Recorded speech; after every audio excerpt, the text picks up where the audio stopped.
ایک لفظ ہے اہل بیت، تو اس کا مطلب کیا ہے اور وہ کون کون سے افراد ہیں جن پر یہ لفظ قرآن و حدیث میں بولا گیا ہے، تو اس حوالے سے آپ کے سامنے آج کچھ نکات پیش کروں گا کہ 14 صدیوں میں اہل سنت و جماعت کے مفسرین نے، محدثین نے، متکلمین نے، صوفیاء نے، محققین نے قرآن و حدیث کے دلائل کی روشنی میں اہل بیت کا کیا معنی اور مفہوم بیان کیا ہے، اور یہ مفہوم سمجھنا ضروری بھی ہے کیونکہ وہ افراد جو اہل بیت کے زمرے میں شامل ہیں، اللہ رسول نے جن افراد کو اہل بیت میں شامل فرمایا ہے، اگر کوئی ان افراد کو اہل بیت سے خارج کرتا ہے تو اس کا مطلب یہ ہے کہ ان افراد کی جو فضیلت اللہ رسول نے مختلف مقامات پر بیان کی ہے، معاذ اللہ یہ ان کی نفی کر رہا ہے، کیونکہ جو فضیلت اسپیسیفک اہل بیت کے لیے آئی ہے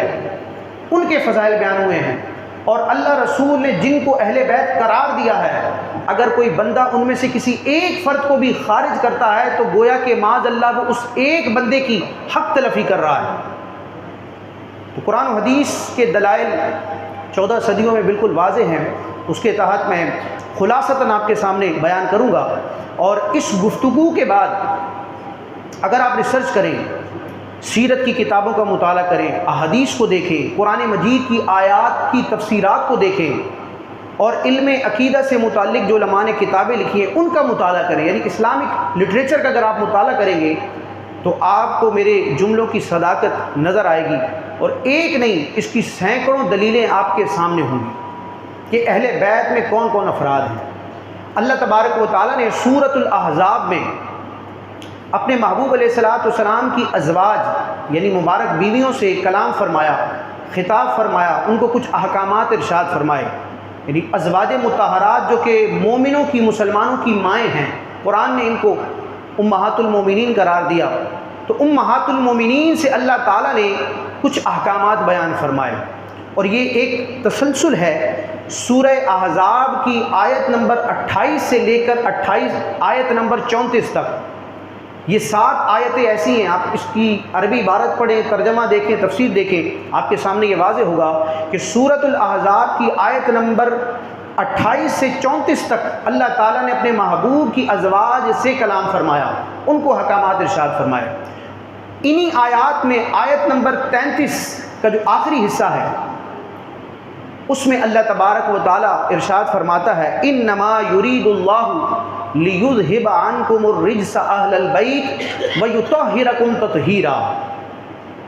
یہ سورہ احزاب کی آیت نمبر 33 ہے، 30 یعنی 30 اور 3 آیت نمبر 33 ہے، جس میں اللہ تبارک و تعالیٰ نے اپنے محبوب کے گھر والوں سے کلام فرمایا، کیونکہ عربی زبان کا یہ لفظ اہل بیت، بیت کہتے ہیں گھر کو، اہل کا مطلب والا، تو اہل بیت کا لفظی مطلب ہے گھر والا۔ تو اللہ تعالیٰ اپنے محبوب کے گھر والوں سے کلام فرما رہا ہے اور فرماتا ہے انما یرید اللہ لیذھب عنکم الرجس اہل البیت ویطہرکم تطہیرا۔ اے میرے نبی کے گھر والوں، اللہ تعالیٰ تو تم سے یہی ارادہ فرماتا ہے کہ تم سے ہر طرح کی ناپاکی کو دور کر دے، وَيُطَهِّرَكُمْ تَطْهِيرًا، اور تمہیں خوب ستھرا فرمائے۔ اسی لیے اس آیت مبارکہ کو آیت تطہیر بھی کہا جاتا ہے۔ تطہیر کا مطلب پاک کرنا۔ تو قرآن مجید کی سورہ احزاب کی آیت نمبر 33 جس میں اللہ تعالیٰ نے اپنے محبوب کے اہل بیت سے پاکی کا وعدہ فرمایا کہ اللہ تعالیٰ تم کو پاک کرنا چاہتا ہے، ستھرا کرنا چاہتا ہے، ہر میل سے جدا رکھنا چاہتا ہے، اس آیت کو آیت تطہیر کہا جاتا ہے، اور یہ اہل بیت اطہار کی عظمت و شان کے حوالے سے ایک تمہید اور مقدمے کی حیثیت رکھتی ہے۔ مولانا حسن رضا خان اعلیٰ حضرت کے جو بھائی جان ہیں، امام فکر و فن، استاد زمن، شہنشاہ سخن، مولانا حسن رضا خان فرماتے ہیں کہ ان کی پاکی کا خدائے پاک کرتا ہے بیان۔ حضور کے گھر والوں کی شان کیا ہے؟ ان کی پاکی کا بیان، ان کی پاکی کا خدائے پاک کرتا ہے بیان، ان کی پاکی کا خدائے پاک کرتا ہے بیان، آیہ تطہیر سے ظاہر ہے شان اہل بیت۔ اب سوال یہ پیدا ہوتا ہے کہ اہل بیت سے مراد کون ہے؟ تو میں نے آپ کے سامنے عرض کیا کہ سورہ احزاب کی آیت نمبر 28 سے 34 تک اللہ تعالیٰ نے اپنے محبوب کی ازواج سے خطاب فرمایا، ان کو ایڈریس کیا۔ تو اب مفسرین کرام نے اس آیت میں لفظ اہل بیت کی تفسیر میں، ایکسپلینیشن میں، اس کی تشریح میں سب سے پہلے جس طبقے کو حضور کے اہل بیت میں شمار کیا ہے وہ حضور کی ازواج ہیں۔ تفسیر جلالین جو عربی زبان کی بڑی اوتھینٹک کتاب ہے اور درس نظامی عالم کورس میں بطور سلیبس یہ پڑھائی جاتی ہے، اس میں آپ دیکھیں اس آیت مبارکہ کے تحت اہل بیت کی تفسیر ہے ای نساء النبی۔ اس آیت مبارکہ میں اہل بیت سے مراد حضور کی ازواج ہیں، حضور کی بیویاں ہیں۔ اور امام نصفی رحمۃ اللہ تعالیٰ نے تفسیر مدارک میں ذکر فرمایا کہ یہ آیت مبارکہ جس میں اللہ نے اپنے محبوب کی ازواج سے خطاب فرمایا اور ان کے لیے اہل بیت کا لفظ ارشاد فرمایا، یہ آیت تطہیر اس بات کی دلیل ہے کہ حضور کی جو مقدس بیویاں ہیں، جو ازواج مطہرات ہیں، یہ اہل بیت میں شامل ہیں۔ اور یہ اہل عرب کا اسلوب بھی ہے۔ قرآن مجید میں متعدد مقامات پر اللہ تعالیٰ نے اپنے مختلف انبیاء کی ازواج کو ان کا اہل فرمایا ہے، مختلف مقامات پر، جیسے کہ حضرت سارہ، ان کا جب ذکر ہوا، یہ حضرت ابراہیم علیہ السلام کی زوجہ ہیں۔ اللہ تعالیٰ نے حضرت سارہ کا جب ذکر فرمایا لفظ اہل ارشاد فرمایا۔ حضرت صفورہ، یہ حضرت موسیٰ علیہ السلام کی زوجہ ہیں، ان کا جب اللہ تعالیٰ نے قرآن مجید میں ذکر فرمایا تو ان کے لیے بھی لفظ اہل فرمایا۔ ایک آیت مبارکہ ہے، اس میں پورا ایک جہاد کے ایک پس منظر کو بیان کیا گیا، تو اس میں حضرت عائشہ کے گھر میں حضور علیہ السلام موجود تھے، تو جب حضرت عائشہ کا اللہ نے ذکر فرمایا تو ان کے لیے بھی حضور کے اہل کا لفظ ارشاد فرمایا۔ تو قرآن مجید کے متعدد مقامات اور اس آیت تطہیر کی تفسیر اور تشریح سے اور اس کے سیاق و سباق، یعنی اس آیت کے کانٹیکسٹ سے، اس سے پہلے والی آیتیں ہوں، اس کے بعد والی آیتیں ہوں، یا اس آیت تطہیر کا ابتدائی حصہ ہو، یہ تمام چیزیں اس بات کی گواہی دیتی ہیں کہ کسی مرد کی جو بیوی اور زوجہ ہوتی ہے وہ اس کے اہل میں ہوتی ہے، اس کے گھر والوں میں ہوتی ہے۔ اور یہ ہمارے عرف میں بھی کہتے ہیں گھر والے، گھر والی، زوجہ کے لیے استعمال ہوتا ہے۔ تو اولین مصداق اس کا امہات المومنین ہیں۔ اور امام شاہ عبد الحق محدث دہلوی رحمۃ اللہ تعالیٰ نے اپنی کتاب اشیۃ الامات جو مشکات شریف کی شرح ہے، اس میں فرمایا کہ اس آیت مبارکہ کے تحت امہات المومنین حضور کی ازواج اہل بیت میں شامل ہیں، لہٰذا ازواج مطہرات کو اہل بیت کے زمرے سے نکالنا یہ مقابلہ ہے۔ یہ گویا کہ قرآن مجید کی اس آیت سے مقابلہ اور معارضہ کرنا ہے کہ قرآن تو حضور کی ازواج سے کلام فرمائے اور ان کو اہل بیت قرار دے، اور بعد میں آنے والے معاذ اللہ ان کو اس فضیلت سے خارج کرے۔ تو اہل سنت کا 14 صدیوں کا یہ لٹریچر ہے کہ اہل بیت کا مصداق مختلف جماعتیں ہیں، ان میں پہلا جو درجہ ہے یا پہلا قرآن کا مصداق ہے وہ حضور کی ازواج ہیں، حضور کی تمام بیویاں یہ اہل بیت ہیں۔ پھر دوسرے درجے میں حضور علیہ السلام کی جو اولاد ہے یہ اہل بیت میں شامل ہے، کیونکہ یہ جب آیت مبارکہ نازل ہوئی تو نبی کریم علیہ السلام نے حضرت فاطمہ الزہرا اپنی صاحبزادی، حضرت مولا علی، حضرت امام حسن اور حضرت امام حسین رضی اللہ تعالی عنہم اجمعین کو اپنے پاس بلایا اور اپنی مبارک چادر میں لیا اور رب کی بارگاہ میں عرض کی، اللہم، اے میرے رب یہ میرے اہل بیت ہیں۔ تو اب نبی کریم علیہ السلام نے یہ ارشاد فرما کر اہل بیت کی فضیلت اور اہل بیت کے زمرے میں ان افراد کو بھی شامل کیا جن کو ہم پنج تن پاک کہتے ہیں۔ پنج تن یعنی 5 افراد، پہلے تو نبی کریم علیہ السلام، پھر حضرت مولا علی، پھر حضرت فاطمہ الزہرا، پھر امام حسن اور پھر امام حسین۔ یہ جو 5 نفوس قدسیاں ہیں ان کو پنج تن پاک کہا جاتا ہے۔ تو سرکار نے رب کی بارگاہ میں عرض کی کہ اے رب یہ میرے اہل بیت ہیں۔ تو بعض لوگ اس کا مفہوم یہ لیتے ہیں کہ یہی اہل بیت ہیں۔ یاد رکھیں یہ اہل سنت کا انداز نہیں ہے، ورنہ اس طرح تو قرآن کی آیات اور کئی احادیث کا انکار ہوگا جن میں دوسرے افراد کو بھی اہل بیت قرار دیا گیا۔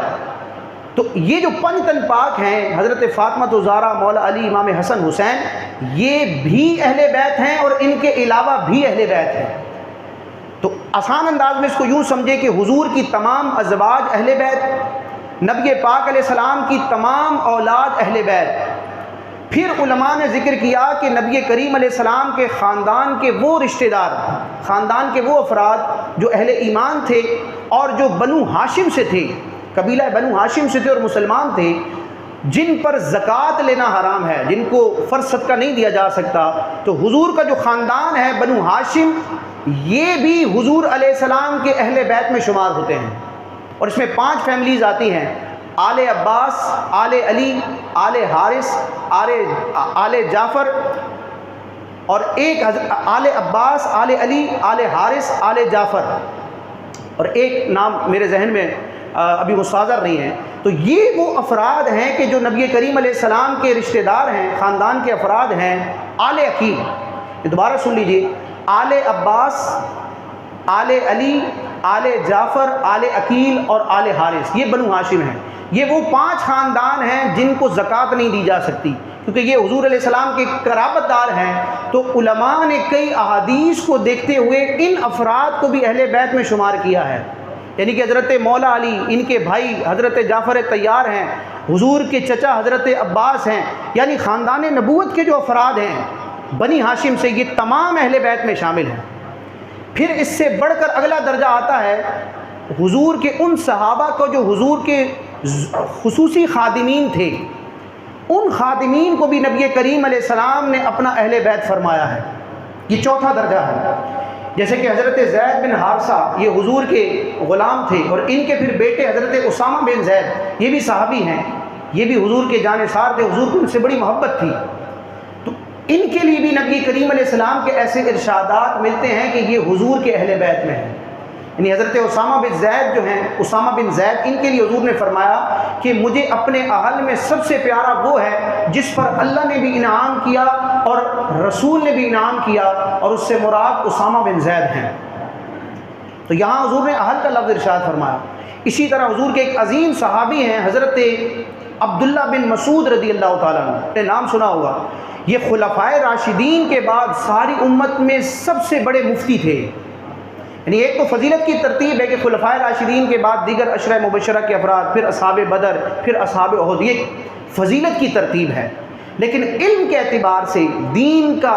علم رکھنے اور پہچان رکھنے کے اعتبار سے، شریعت کے علم کو جاننے کے اعتبار سے، چاروں خلفاء کے بعد 5ویں نمبر پر اگر کوئی اس امت کا بڑا عالم اور مفتی اور فقیہ ہے تو وہ حضرت عبداللہ بن مسعود ہیں۔ ان کا بظاہر حضور سے کوئی خاندانی ریلیشن تعلق نہیں ہے، لیکن یہ حضور کے خادم رہا کرتے تھے، نبی کریم علیہ السلام کے ساتھ سفر و حضر میں رہا کرتے، آپ علیہ السلام کے نالین مقدس، آپ علیہ السلام کا تکیہ مبارک اور ساز و سامان جو ہوتا اس کو یہ اٹھایا کرتے تھے۔ تو ان کے حوالے سے صحابی رسول حضرت ابو موسیٰ اشعری فرماتے ہیں کہ جب میں اور میرا بھائی یمن سے آئے مدینہ شریف، تو ایک عرصے تک ہم یہ سمجھتے تھے کہ عبداللہ بن مسعود اور ان کی والدہ حضور کے اہل بیت ہیں۔ کیوں؟ کہا کہ یہ کثرت سے ان کا حضور علیہ السلام کے گھر میں آنا جانا ہوتا، تو ان کو بھی اہل بیت سے شمار کیا گیا، اس معنی میں کہ یہ حضور کے خادم خاص تھے۔ پھر آپ حضرت سلمان فارسی کو دیکھیں، فارس کے رہنے والے ہیں، قبیلہ عرب سے بھی نہیں ہیں، خاندان عرب سے بھی نہیں ہیں، لیکن حضور علیہ السلام کے واضح ارشادات موجود ہیں۔ پیارے آقا علیہ السلام نے حضرت سلمان فارسی کو بھی اپنا اہل بیت قرار دیا ہے۔ تو یہ اہل سنت کا بیانیہ ہے کہ اہل بیت کے مفہوم میں کئی جماعتیں شامل ہیں۔ بنو ہاشم کے خاندان، نبی کریم علیہ السلام کی ازواج، نبی کریم علیہ السلام کی اولاد در اولاد، اور پھر نبی کریم علیہ السلام کے جو خاص خادمین ہیں، یہ بھی اہل بیت کے زمرے میں آتے ہیں۔ لیکن ان تمام افراد میں پنج تن پاک کا ایک اپنا خاص مقام ہے کہ ان کے لیے الگ بھی نبی کریم علیہ السلام نے اتنے فضائل و مناقب بیان کیے کہ اب جب اہل بیت بولتے ہیں تو سب سے پہلے ہمارا ذہن پنج تن پاک کی طرف جاتا ہے۔ حضرت فاطمہ، حضرت مولا علی حیدر کرار، امام حسن اور امام حسین، تو ان کو بھی خصوصی طور پر اہل بیت میں ہونے کا شرف حاصل ہے، اور کئی مقامات پر نبی کریم علیہ السلام نے ان کی عظمت و شان کا بیان فرمایا۔ تو یہ آپ کے سامنے میں نے جو گفتگو کی، اس کے تحت آپ احادیث کا مطالعہ کریں،